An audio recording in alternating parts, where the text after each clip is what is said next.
Now let's learn properties of multiplication of matrices. ठीक है, अब यहाँ पे जब हम a इंटू बी मल्टीप्लाई करते हैं will not necessarily be equal to B into A. जैसे कि अगर नॉर्मल नंबर्स ले तो that will be equal, right. 2 into 3 will be equal to 3 into 2.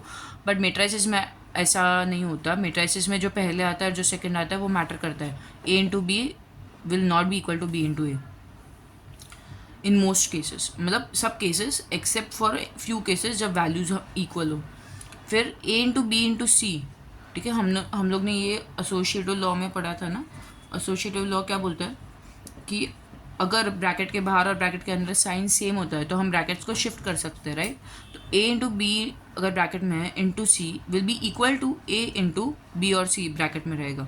मतलब ब्रैकेट्स को शिफ्ट कर सकते हैं बट प्रोवाइडेड कि a b और c ये दोनों का ऑर्डर सेम हो. मतलब पहले a फिर b फिर c, दोनों साइड ऑर्डर सेम होना चाहिए.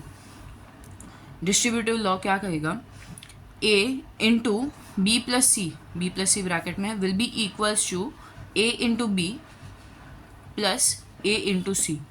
यहाँ पे a इंटू सी आएगा, c इंटू ए नहीं आएगा. मतलब जो पहले क्या है, यहाँ पे a है तो यहाँ पे a फिर दूसरा क्या है c, उसके बाद है ना c. पहले a लिखा हुआ है फिर c लिखा हुआ है तो a इंटू सी. पहले a है फिर b है इसलिए a इंटू बी. अब यहाँ पे b प्लस सी ब्रैकेट में इंटू ए है, राइट. पहले क्या है, यहाँ पे b लिखा हुआ है फिर a लिखा हुआ है इसलिए b है, प्लस c लिखा हुआ है फिर a लिखा हुआ है इसलिए c a. यहाँ पे तुम a भी नहीं लिख सकते, ऐसे उल्टा नहीं जाना है. जो पहले है वही पहले लिखना है. a इंटू आई और i into A will be equals to a. यहाँ पे i stands for identity matrix मतलब ऐसा कुछ जहाँ पे diagonal elements will be 1 and non diagonal elements will be 0. ठीक है, a इंटू ज़ीरो, यहाँ जो ज़ीरो है that stands for zero matrix of same order. Identity matrix जो लिखा है ऊपर वो भी ऑफ सेम ऑर्डर रहेगा. a का जो ऑर्डर रहेगा वही ऑर्डर का आइडेंटिटी मैट्रिक्स रहेगा. अगर a का ऑर्डर है 3 इंटू 3 तो आइडेंटिटी मैट्रिक्स का भी ऑर्डर रहेगा 3 इंटू 3, 3 बाई 3.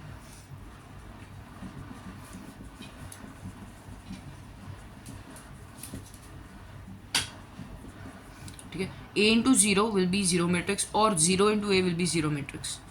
ठीक है, अगर a इंटू बी ज़ीरो आ रहा है तो इसका मतलब ये नहीं कि a और b में से कोई एक वैल्यू ज़ीरो रहेगी.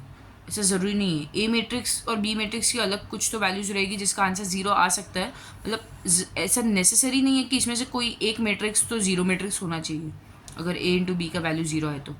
ठीक है, अब a plus B the whole square will be A square plus A B plus B A plus B square.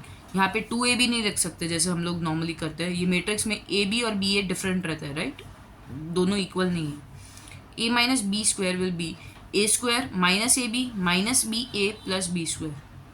And a plus B a minus b, इसका नॉर्मल वैल्यू क्या होता है, a plus B a minus b, A square minus b square ना. But यहाँ पे ऐसा नहीं है, a square minus a B plus B a minus b square. ठीक है, मैट्रिक्स में ये माइनस ए बी और ये प्लस बी ए बी और बी ए अलग है. These are properties of matrices.